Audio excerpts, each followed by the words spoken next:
আসসালামু আলাইকুম প্রিয় শিক্ষার্থীরা, কেমন আছো?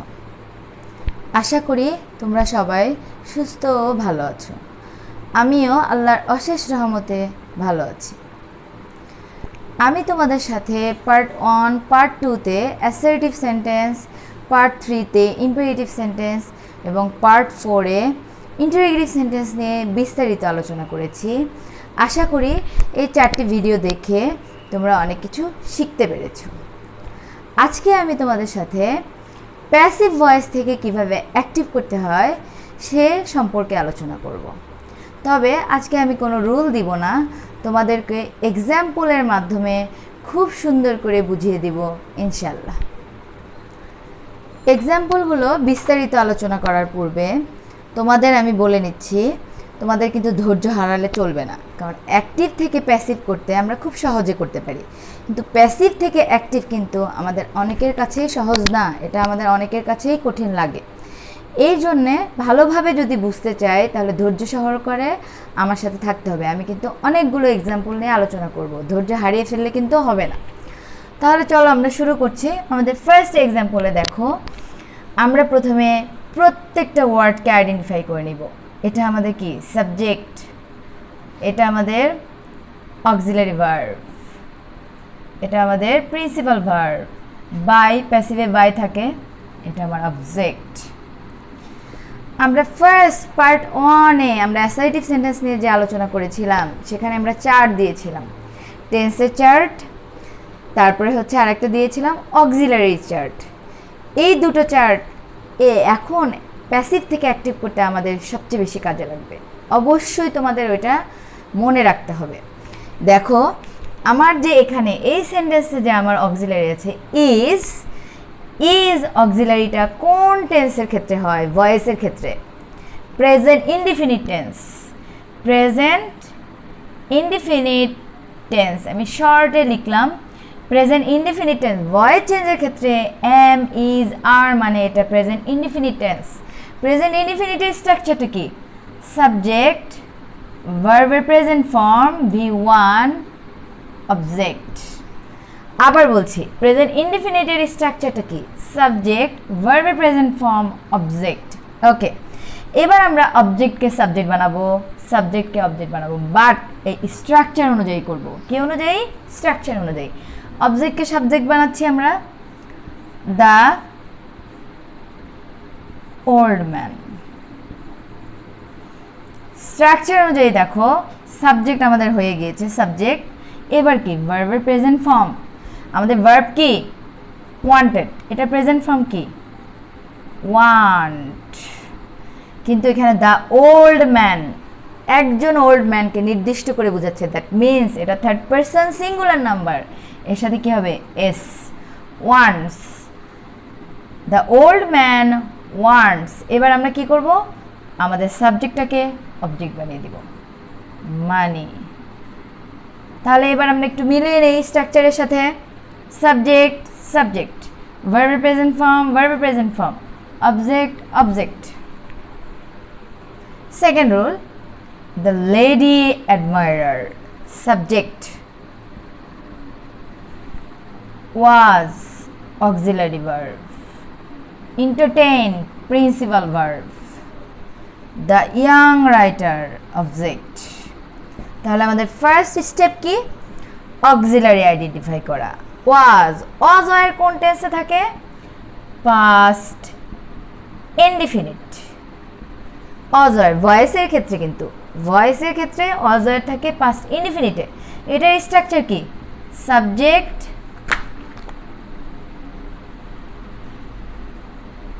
ভার্বের পাস্ট ফর্ম,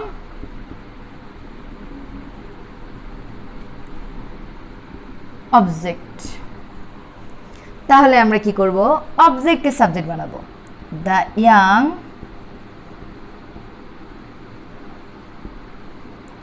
রাইটার। স্ট্রাকচারের দিকে তাকাই, সাবজেক্টের পরে কি আছে? ভার্বের পাস্ট ফর্ম। তাহলে আমাদের ভার্ব কি? এন্টারটেইনড। এটার পাস্ট ফর্ম কি? এন্টারটেইনড।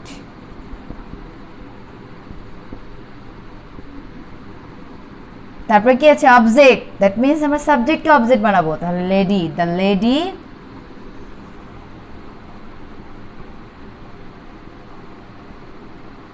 admirer. Third example, আমাদের দেখো subject a canal, auxiliary verb কি was being, ডাক principal verb, them কি object. তাহলে আমাদের টার্গেটটা কি auxiliary verb was being কোন টেন্সের auxiliary was being were being past continuous টেন্সের ভয়েসের ক্ষেত্রে past continuous টেন্সের auxiliary হচ্ছে was being were being past continuous এর স্ট্রাকচারটা লিখি সাবজেক্ট প্লাস was অথবা were v1 ing object okay তাহলে আমরা অবজেক্টকে কি করব সাবজেক্ট বানাবো দে তাহলে আমি যদি স্ট্রাকচারটা দেখি সাবজেক্টের পরে কি ওয়াজ অথবা ওয়্যার তাহলে দের সাথে কি যাচ্ছে ওয়্যার তারপর কি ভার্বের প্রেজেন্ট ফর্মের সাথে আইএনজি ডাগের প্রেজেন্ট ফর্ম কি ডিগ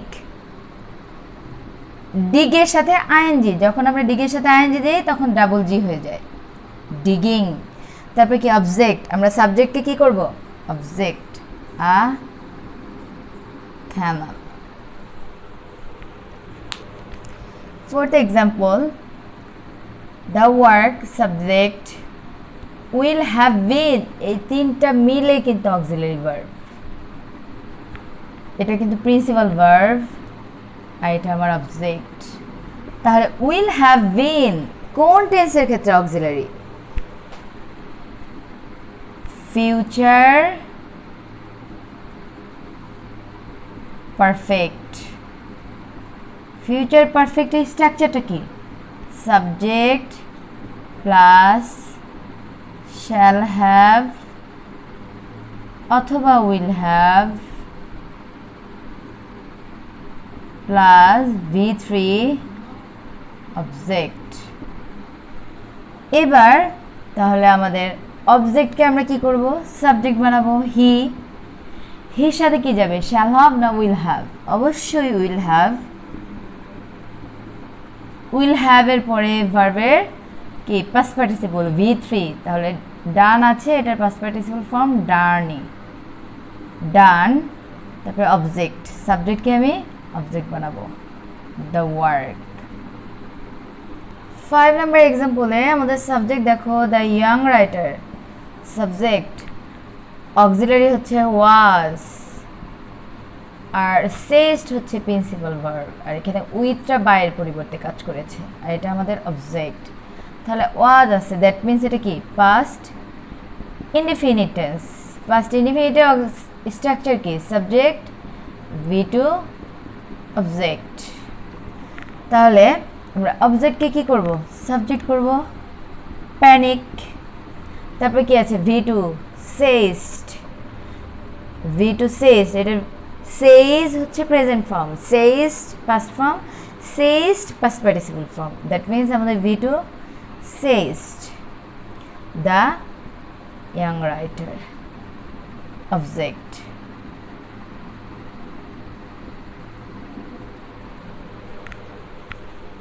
সিক্স এক্সাম্পলে দেখো অনেকের সাবজেক্ট খুঁজে পেতে একটু কষ্ট হতে পারে তখন কি করবে আগে অক্সিলারিটা দেখবে যে অক্সিলারি কোথায় আছে হ্যাভ বিন হ্যাভ আমরা অক্সিলারি সবাই জানি হ্যাভ বিন তাহলে এর আগে যতটুকু পুরোটাকে তুমি সাবজেক্ট হিসেবে ধরতে পারো আবার যদি তোমরা কেউ মনে করো শুধু সাম স্টেপসকে সাবজেক্ট ধরবে আর এইটুকু এক্সটেনশন ধরবে সেটাও ধরতে পারো তবে আমি পুরোটাকেই সাবজেক্ট হিসেবে ধরছি আর এটা আমাদের অক্সিলারি ভার্ব টেকেনটা প্রিন্সিপাল ভার্ব আর এটা আমাদের অবজেক্ট এবার দেখেন এটাকে আমরা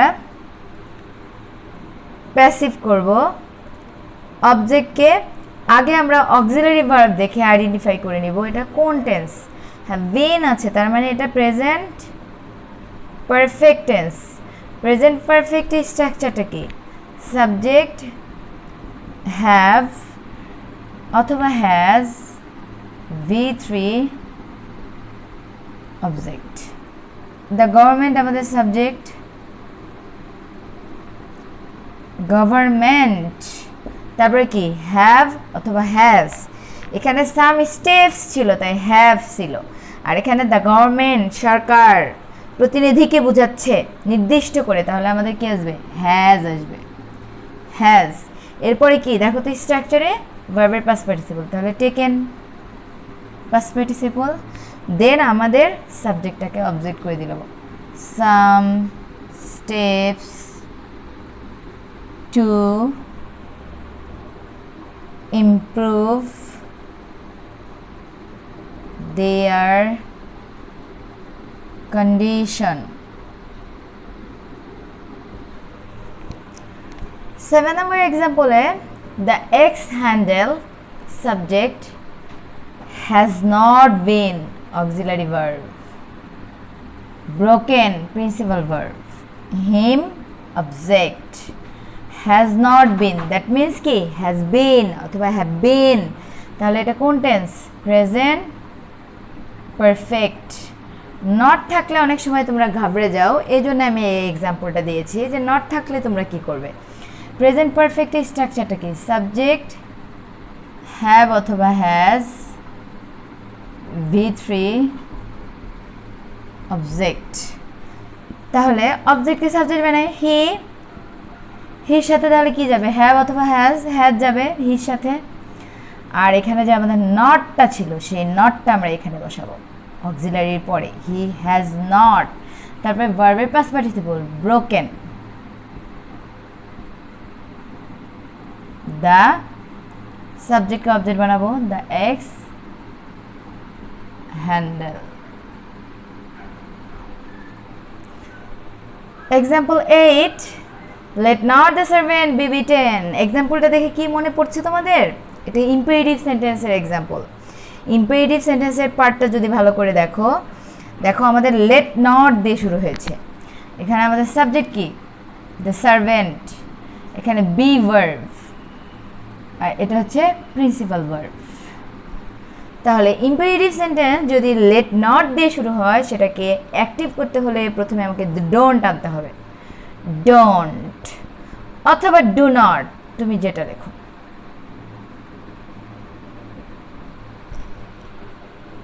তারপরে কি আমাদের ভার্বের প্রেজেন্ট ফর্ম বুঝবে, বিটেন এর প্রেজেন্ট ফর্ম কি বিট,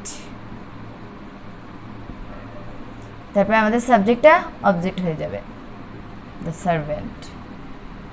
তোমরা যদি স্ট্রাকচার ফলো করতে চাও তাহলে আমি বলবো প্রথমে কি ডু নট, তারপরে ভার্বের প্রেজেন্ট ফর্ম, তারপরে অবজেক্ট।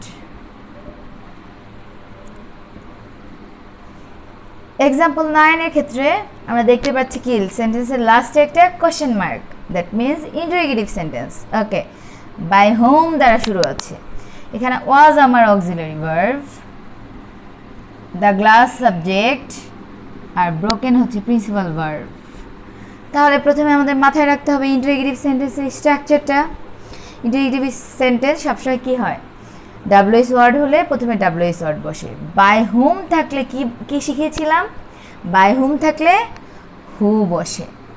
যেহেতু এখানে auxiliary verb was, that means এটা পাস্ট ইনডিফিনিট, স্ট্রাকচারটা আমরা জানি অলরেডি, সাবজেক্ট V2 অবজেক্ট।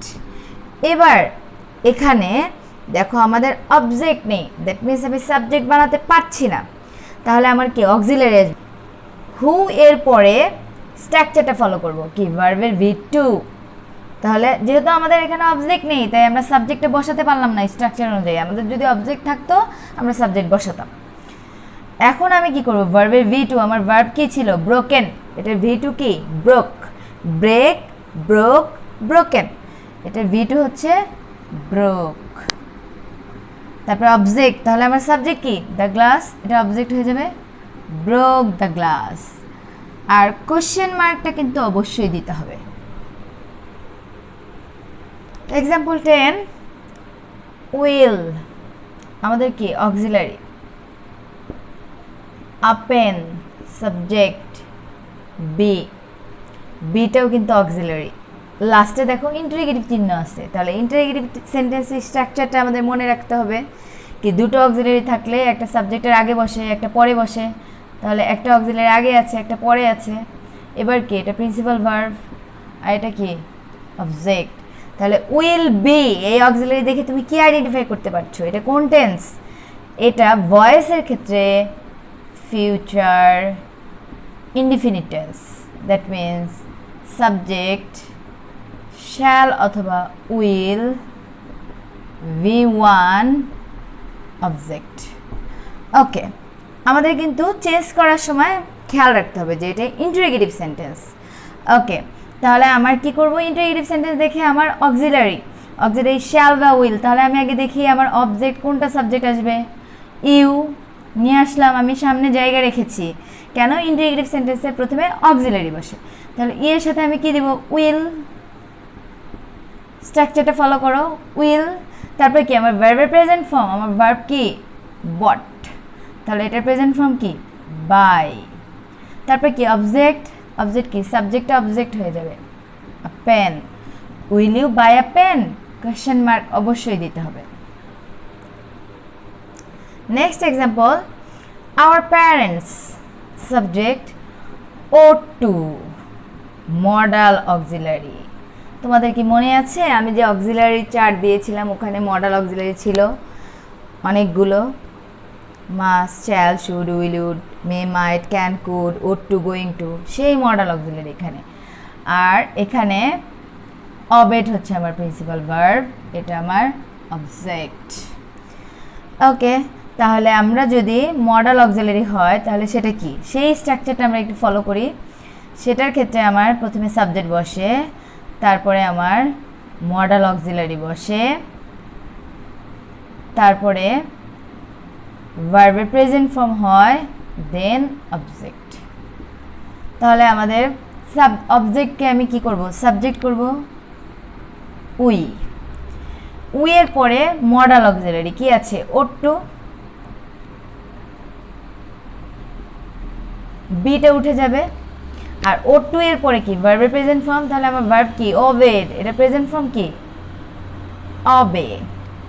তারপরে আমার অবজেক্ট, সাবজেক্টকে আমি অবজেক্ট বানাবো our parents. We ought to obey our parents. Next example, it is known to me that you were called a fool by her. দেখো এটা একটা বিগ সেন্টেন্স, আমরা এখানে একটা দ্যাট অবজার্ভ করছি। দ্যাট মিনস এটা কি কমপ্লেক্স সেন্টেন্স, দুটো ক্লজ আছে, ফার্স্ট ক্লজ, সেকেন্ড ক্লজ। আর একটা জিনিস তোমরা খেয়াল করবে যে এখানে আমাদের নো এর পরে টু আছে আমাদের ফার্স্ট ক্লজে, এটা আমাদের অবজেক্ট। আচ্ছা, এটা সাবজেক্ট, এটা auxiliary verb, principal verb, object. টুটা কিন্তু বাইরের কাজ করছে, তাহলে আমি মি কি করব? আই। আচ্ছা, ইজ অক্সিলারি দেখে আইডেন্টিফাই করলাম, এটা present indefinite tense, subject V1 object. তাহলে অবজেক্টকে সাবজেক্ট বানালাম আই। তারপরে কি আছে? ভার্বের প্রেজেন্ট ফর্ম, তাহলে নো এর প্রেজেন্ট ফর্ম কি? নোন এর প্রেজেন্ট ফর্ম নো। আর ইট অবজেক্টে সাবজেক্ট হয়ে যাবে, আই নো ইট। দ্যাটটা এখানেই থাকবে। তারপরে আমার আরেকটা clause, you were called a fool by her, you subject, were auxiliary verb, called principal verb, a fool। এখানে একটা এক্সটেনশন বা এক্সট্রা ওয়ার্ড, এটা আমার অবজেক্ট। তাহলে আমি অবজেক্টকে কি করব? আগে আমি দেখব আমার অক্সিলারি কি আছে, ওয়ার, তার মানে এটা কি পাস্ট ইনডিফিনিট টেন্স, এই ক্লজটা। তার মানে কি সাবজেক্ট V2 অবজেক্ট। তাহলে আমার অবজেক্ট কি ছিল? হার, হারের কি শি। তারপরে ভার্বে V2, আমার ভার্ব কোনটা? কল্ড, এটা V2 কি কল্ড। দেন আমার অবজেক্ট, তাহলে আমার সাবজেক্টটাকে অবজেক্ট বানাবো কল্ড ইউ। এবার এখানে আমার একটা এক্সটেনশন ছিল, এক্সট্রা একটা ওয়ার্ড ছিল আ ফুল, তাহলে এটা আমি শেষে বসিয়ে দিচ্ছি আ ফুল। এই এক্সাম্পলের ক্ষেত্রে আমি বলতে চাচ্ছি এই ইটটা তোমরা যদি ইচ্ছে করো নাও দিতে পারো, তাহলে সেন্টেন্সটা আর একটু সুন্দর শোনা যায়। I know that she called you a fool. এখানে অবজেক্ট হিসেবে ইটটা না ব্যবহার করলেও হবে, আবার ব্যবহার করলেও যে ভুল হবে এমন নয়, ব্যবহার করলেও রাইট। প্রত্যেকটা গ্রামারের ক্ষেত্রে কিছু ডিফারেন্ট ব্যতিক্রমধর্মী কিছু রুলস থাকে। ভয়েসের ক্ষেত্রেও সেরকম আমাদের ব্যতিক্রমধর্মী কিছু আছে, যেগুলো স্টুডেন্টরা বেশি সমস্যার সম্মুখীন হয় পরীক্ষা হলে। যে সেই ব্যতিক্রমধর্মী রুলস নিয়ে আমি একটু আলোচনা করব। দেখো, আমি সরাসরি এক্সাম্পল দিয়ে বোঝাচ্ছি, কোনো রুল দিচ্ছি না। দেখো, আই আমার সাবজেক্ট, ওয়াজ হচ্ছে অক্সিলারি ভার্ব, এটা আমার প্রিন্সিপাল ভার্ব। আর গোল্ড মেডেল, এটা কি তোমরা অবজেক্ট বলবে? না, এটা কিন্তু অবজেক্ট না। তুমি এটাকে বাংলা করো, আই ওয়াজ অ্যাওয়ার্ডেড, আমাকে পুরস্কৃত করা হয়েছিল কি আ গোল্ড মেডেল দিয়ে। এখন এটা কিন্তু অবজেক্ট না, দ্যাট মিনস এটাকে আমি অবজেক্ট ধরতে পারবো না। তাহলে যে সকল সেন্টেন্সের ক্ষেত্রে আমার অবজেক্ট থাকবে না, সেটা আমি কিভাবে অ্যাক্টিভ করব? অবজেক্ট না থাকলে আমাকে অবজেক্ট আনতে হবে। যেমন আমাকে পুরস্কৃত করা হয়েছিল, কে করেছিল? আমার টিচার হতে পারে, অথরিটি হতে পারে, গভর্নমেন্ট হতে পারে, মাই ফাদার হতে পারে, যে কোনো কেউ হতে পারে, দে হতে পারে, পিপল হতে পারে। তাহলে আমি যদি এখানে দে আনবো, যখন আমার অবজেক্ট থাকবে না, মাইন্ড ইট, যখন অবজেক্ট থাকবে না তখন তোমাকে অর্থ অনুযায়ী বুঝে তোমাকে অবজেক্ট আনতে হবে। যেমন এখানে আমি দে, তুমি যদি বলো দ্য গভর্নমেন্ট হবে, ইট ইজ রাইট, গভর্নমেন্ট। তাহলে আমরা এখানে অক্সিলারি কি দেখছি? ওয়াজ, দ্যাট মিনস এটা কি পাস্ট ইনডিফিনিট টেন্স। স্ট্রাকচার আমরা অলরেডি জানি, সাবজেক্ট ভি টু অবজেক্ট। তাহলে আমার সাবজেক্টের পরে কি হবে? ভার্বের ভি টু, স্ট্রাকচার অনুযায়ী। তাহলে কি awarded,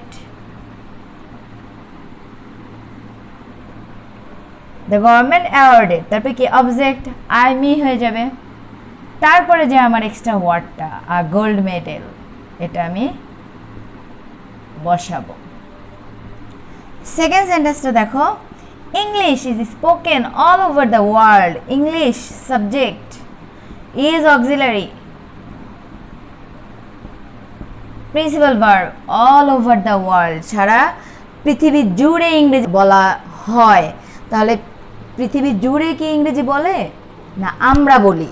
English is spoken all over the world, তাহলে কে বলছে, কাজটা কে করছে, সেই অবজেক্ট কিন্তু উল্লেখ নেই। তাহলে এখানে কি করতে হবে? আমাকে অবজেক্ট আনতে হবে মিনিং বুঝে। তাহলে সারা পৃথিবী জুড়ে ইংলিশ কারা বলছে? আমরা বলছি, মানুষ বলছে। তুমি এখানে উই ইউজ করতে পারো, তুমি এখানে পিপল ইউজ করতে পারো। তারপর আমাদের অক্সিলারি কি? ইজ মানে কি? এটা প্রেজেন্ট ইনডিফিনিট টেন্স। প্রেজেন্ট ইনডিফিনিটের স্ট্রাকচার কি? Subject V one object.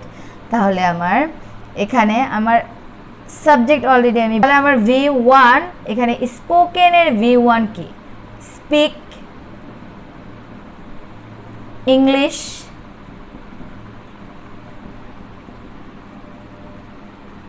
All over the world, এটা আমার এক্সটেনশন, এটা আমি লাস্টে বসিয়ে দেব। দেখো, same here, the thief subject, was auxiliary verb, আর principal verb arrested. The thief was arrested, চোরকে কি বন্দি করা হয়েছিল। কে করেছিল? গ্রেফতার করা হয়েছিল। কে করেছিল? পুলিশ। তাহলে আমি সাবজেক্ট কি নিয়ে আসবো? The police. অজ আছে, তার মানে কি পাস্ট ইনডিফিনিট টেন্স। স্ট্রাকচার কি? Subject V two object. তাহলে আমাদের সাবজেক্ট অলরেডি আছে, ভার্বে ভি টু, অ্যারেস্টেড, অবজেক্ট, সাবজেক্টকে অবজেক্ট বানাবো দ্য থিফ।